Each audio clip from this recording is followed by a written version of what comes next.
Cami. I own Cami Collays. It's a handmade custom apparel business based here in Atlanta. We employ creatives and entrepreneurs at my business. And we've been in business about 9 years now. We started on Etsy.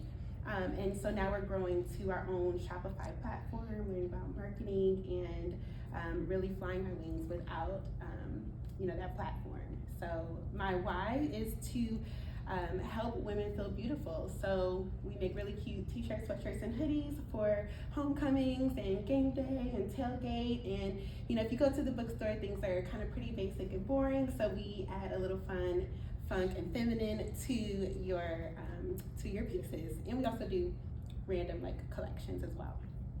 Okay, so I really appreciated this program. This was amazing. Originally, I feel like I've done cohorts before. So when I first came in, I was like, okay, it's gonna be another cohort. But it was not at all. So I really appreciate, everything you guys poured into us. So module 1. My key takeaways were the SWOT analysis, rethinking my SWOT analysis, because I've done it before when I did my business plan with Dan 3 years ago.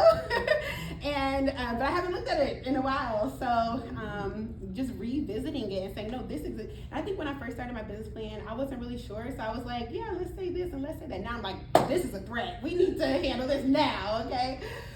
So that's good. My why was really big, and managing the J curves. So I really like that, and I'm gonna be, looking out for the J curves. Module 2, my biggest takeaways in the marketing was the storytelling and the immersive marketing. So I have a little bit of a 90-day plan in some of my modules. So for there, with the immersive marketing, what I'll be doing is joining local alumni clubs. And I'm already giving back to the HBCU, so as we get licensed, we give back through a portion of the royalties, but trying to figure out what else I can do in bigger ways, and more, more public ways. Okay. You know what I mean? Because it is marketing here, right? And then maybe working with the students, building our ambassador programs, doing local events like free sewing classes to maybe locals, and just things that we can do that isn't just we sell shirts. Okay. And the pricing was really important for me. So this price ceiling and the price floor. So just really revisiting my prices. Like I said, I had an event where I was like, I gotta sell all of these, and I updated my prices, and we saw really big results, but we also did volume. So just really rethinking the pricing strategy. What can I afford? Versus what things just need to get revisited, and maybe we don't focus so much of our efforts on all the fancy things. So yeah, learned a lot from that.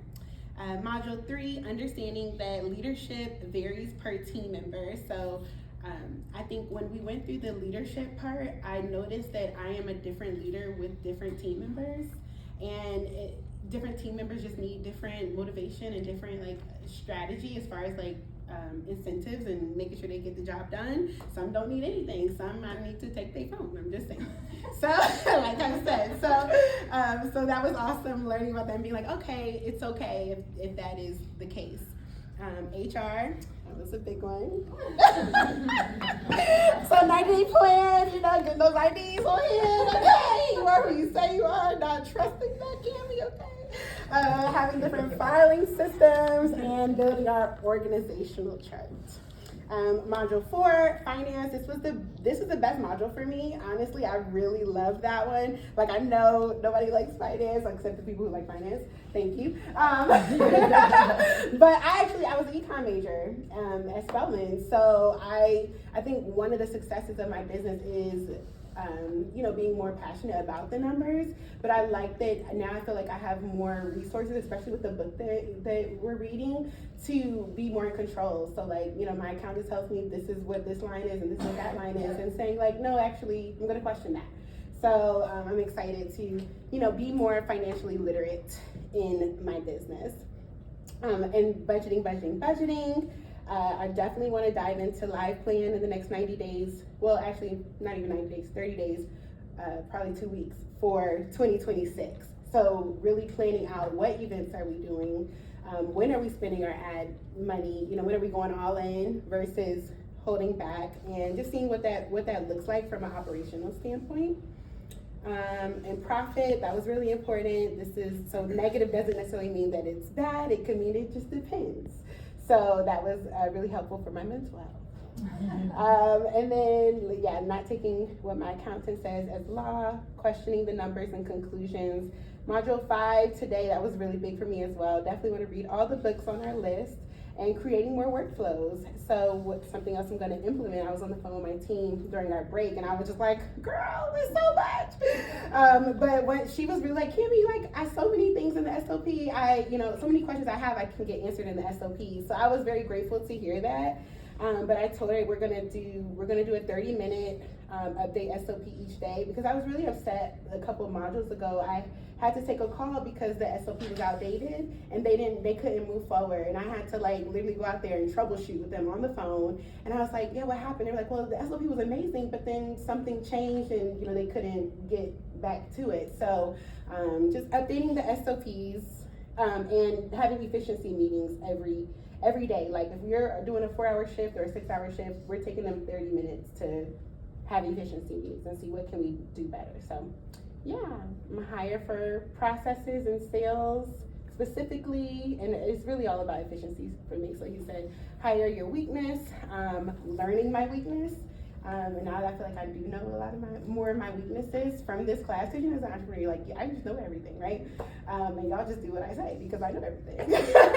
But now I'm like, okay, these things I don't know, and this is why I need to hire for these specific things. So. Okay.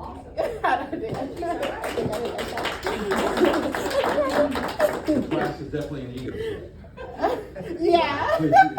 We'll equally make it. I think one of the first things I said was get comfortable being uncomfortable because this is, you don't have to share it all, but you have to see it all. Yeah, did you have I had a comment. I meant to tell you a few weeks ago because we were talking about pricing and you said when you load your price, they like flew off the shelves. Right? Yeah. So I know this isn't the same thing, but I thought it might have to tell you. So I used to run the Spirit Shack at like my daughter's high school, and everybody complained because the stuff, like, we need nicer stuff. So I went out and did all this research on like nice jackets, raincoats.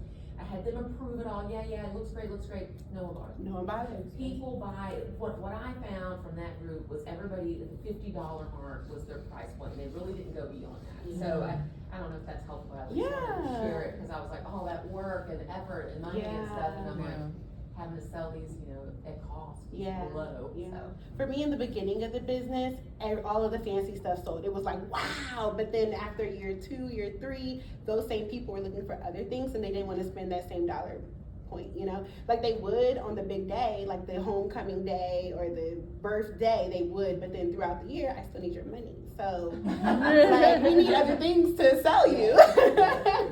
Yeah, but thank you. I learned the hard way. That's awesome. Okay, any other questions? What is your first priority in 90 days? First priority is 2026 life plan. Okay, all right, fantastic. All right, thank you. Thank